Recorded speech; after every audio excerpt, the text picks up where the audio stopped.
महाराज जी, जैसे यहाँ पे हमें कुछ बनना है, ये ऐसा सोच रखना क्या गलत बात है? मतलब कि कुछ क्या बनना है? जैसे जीवन में अब नॉर्मल जैसे घर गृहस्थी के हिसाब कुछ क्यों बनना चाहो? सब कुछ क्यों नहीं बनो?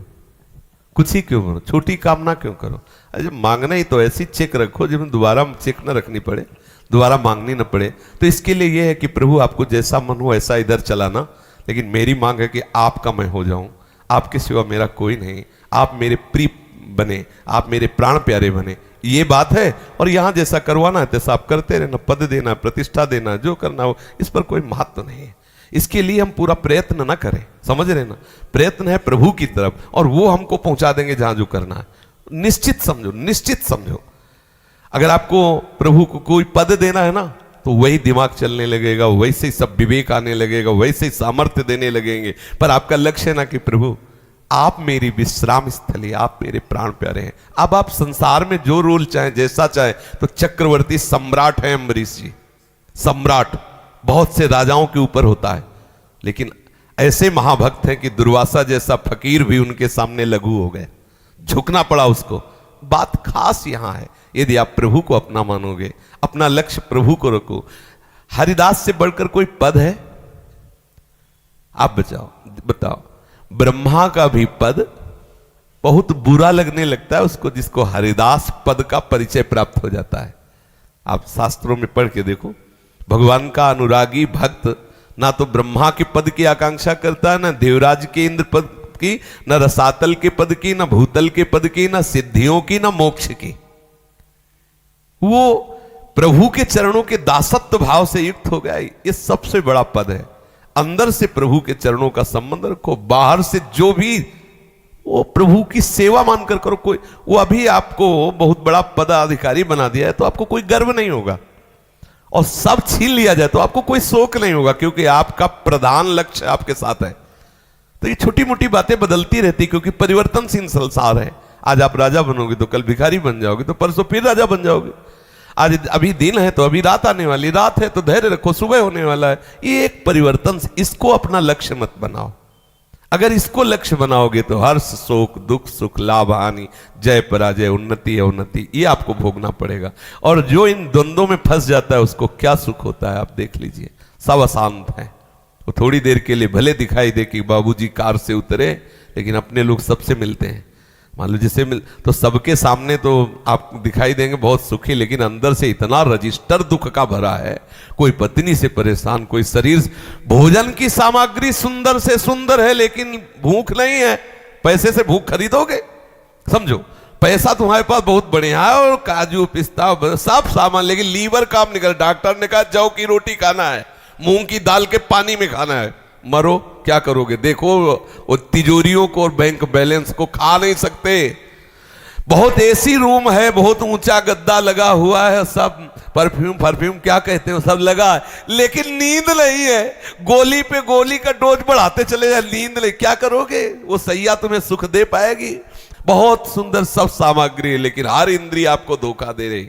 क्या करो? बहुत इंद्रियां पुष्ट है, हर सामग्री है, लेकिन आपका मन अशांत है, क्लेशित है, डिप्रेशन में। क्या सब डिप्रेशन में है? आपको लगता हो बहुत मुस्कुराते हैं, तो आप उनको देखिए, चैन से सोने के लिए वो दवा खाते हैं, वो थोड़ा माइंड रिलैक्स करने के लिए शराब पीते हैं, गंदी बातें करते हैं। अरे सब हो गए, थोड़ी देर चलो क्लब में, चलो थोड़ा रिलैक्स, और वहां जाके वासना का भूत सवार। जानते ही नहीं कि रिलैक्स कहां हुआ जाता है, विश्राम कहां मिलता है। बिल्कुल सच्चे मान लो बच्चा, इधर का जो क्षेत्र है उसे प्रभु के हवाले कर दो, कि जो भी आप सेवा दोगे प्राणपन से आपकी सेवा मान के करूंगा, लेकिन मेरी चाह के विषय आप होगे प्रभु आप। तो जब प्रभु के प्रति अपना लक्ष्य होता है ना, तो सच्ची मानिए समस्त वैभव उसके चरण चूमते हैं, क्योंकि लक्ष्मी जिनकी दासी है उन प्रभु को आपने अपना स्वामी मान लिया है। अब सब सिद्धियां, सब अनुकूल ग्रह हो जाएंगे आपके। और जब आप प्रभु के बोले शनि इनके खिलाफ है, शुक्र इनके खिलाफ है, क्यों खिलाफ? क्योंकि आप प्रभु के खिलाफ हो, इसलिए वो खिलाफ है।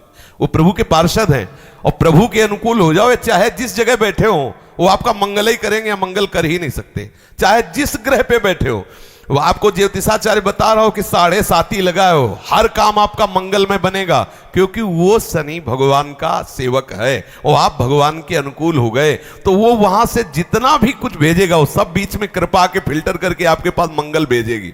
भक्त के आसपास भगवत कृपा का घेरा होता है, तो बाहर से जो भी प्रकोप आता है उसके पूर्व कर्मानुसार वो कृपा का घेरा उसे फिल्टर करके अनुकूल करके भेज देता है, क्योंकि मंगल भवन का वो दास, अब कोई उसका मंगल नहीं कर सकता। हमारी चाह प्रभु से मिलन की हो, और प्रभु यदि आप राजी हैं कि ये नौकरी करो, ये व्यापार करो, तो आपकी मान कर करूंगा, आपकी। अब आप देखिए श्री सदन कसाई जी क्या बेचते हैं? फूलमाला? नहीं, मांस बेचते हैं। और जानते हो शास्त्र में उनको महान भक्त और उनका वर्णन हुआ, उनके जीवनी का वर्णन हुआ। क्यों वर्णन हुआ? वो चंदन पूजा, अगरबत्ती, फूल माला 1 किलो चाहिए कि 2 किलो चाहिए मांस, लेकिन किसके बन के? प्रभु के बन के। अपनी कुल परंपरा का व्यापार कर रहे हैं, लक्ष्य उनका प्रभु है, तो बड़े बड़े ज्ञानियों को भी उपदेश देने के सामर्थ्य उनमें। हमें इन चरित्रों को सुनकर समझना चाहिए। उनका लक्ष्य नहीं है संसार, लक्ष्य उनका परमात्मा है। अब सेवा है संसार की, हमारा क्या है? हमारा लक्ष्य है संसार। अगर हम ठाकुर सेवा भी करते हैं तो लक्ष्य है संसार। हे भगवान हमारी नौकरी लग जाए, हे भगवान हमें ये, हे भगवान ये, तो लक्ष्य है ना संसार। गलत बात। लक्ष्य हो प्रभु और सेवा का विषय हो संसार। मन वचन कर्म से सबको सुख पहुंचाने की चाह, और उसका फल मेरे स्वामी प्रसन्न हो। हमारा व्यापार, नौकरी, जो भी कार्य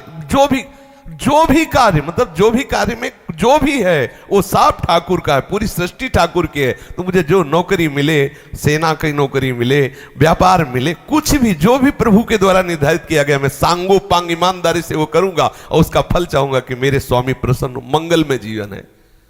प्रभु के जो भरोसे है उसका जीवन दुख में नहीं हो सकता। पर होता क्या है, आज हम अगर प्रभु की भी सेवा करते हैं तो लक्ष्य हमारा संसार होता है। सुखमय जीवन व्यतीत करने के लिए सुख की आशा छोड़नी होती है। समझ रहे हो ना? ये सूत्र सबकी समझ में नहीं आएगा। सुखमय जीवन व्यतीत करने के लिए सुख की आशा छोड़नी होती है, और आशा प्रभु की करनी होती है। हो गया सुखमय जीवन। यहां सुखमय जीवन व्यतीत करने के लिए सुख की आशा से विषय लक्ष्य हो गया, तो आशा ही परमम दुखम, अल्यो खत्म। सुख के कहीं किंचन मात्र खोजने पर भी नहीं मिल रहा, दुख ही दुख, दुख ही दुख। कहां देखो कितना दुख है। जब आप थोड़ी बुद्धि पवित्र होगी तब आप देखोगे कितना दुख है। कितने कितने घृणित वस्तुओं में लोग आनंद मना रहे हैं, कितनी घृणित वस्तुओं में। अब वो कहते हैं कि तुम क्या जानो, बंदर ने अदरक का स्वाद नहीं चखा। जब बंदर ने अमृत का स्वाद चख लिया तब वो कह रहा है कि कैसी तुम्हारी मति है जो तुम इस अमृत को छोड़कर वहां फंसे हुए हो। वो समझते हैं हमें पागल, हम समझते हैं उन्हें पागल। तो अवास्तविक पागल कौन है, ये फिर अब तीसरा निर्णय करेगा। तीसरा है शास्त्र। शास्त्र जिसकी बुद्धि को प्रमाणित कर दे, जिस तत्व को प्रमाणित कर दे, वही सत्य है। बकाया हम सब झूठे हैं। ये शास्त्र, भाई हम गलत है या सही, सिद्धांत ही तो बताएगा, कानून ही तो बताएगा। वहां सिद्धांत बताएगा कि तुम गलत हो कि सही। ऐसे ये शास्त्र जो है सिद्धांत है, कानून है। हम कहां लगे ये हमें देखना होगा। अगर बच्चा ये लक्ष्य रखोगे कि संसार का जीवन सुख में व्यतीत हो, सम्मान में व्यतीत हो, कभी नहीं हो सकता। अगर तुम ये निश्चय रखोगे कि कुछ भी हो मुझे प्रभु चाहिए, तो लिखित है तुम्हारा जीवन सुख में व्यतीत होगा, शांति में व्यतीत होगा, आनंद में व्यतीत होगा। परिस्थिति कुछ भी हो, आनंद की कमी नहीं होगी। और अगर प्रभु से विमुख हो तो परिस्थिति कुछ भी हो, दुख की कमी नहीं रहेगी, अशांति की कमी नहीं रहेगी। स्वप्न में भी तेरे को विश्राम नहीं मिल सकता। गोस्वामी जी कह रहे हैं, तब लग कुशल न जीव कहूं, सपने हो मन विश्राम, जब लग भजत न राम को सुख धाम। बिल्कुल सच्ची बात मान लेना। चाहे जितनी परिस्थिति बिगड़ी हो शरीर की, व्यवहार की, लोक की, लेकिन जब सामने मंद मंद मुस्कुराते हुए ठाकुर के चरणों का आश्रय, प्रियाजू के चरणों का आश्रय, तो हृदय में वो उत्साह, वो आनंद होता है। फिर एक मस्ती आती है, प्यार में एक अलबेली मस्ती होती है। उसमें फिर ये सिर्फ शिकवा शिकायत सब बह जाते हैं। हर समय वो आनंद मगन रहता है। समझ पाओ बच्चा तो समझ लो, है जी।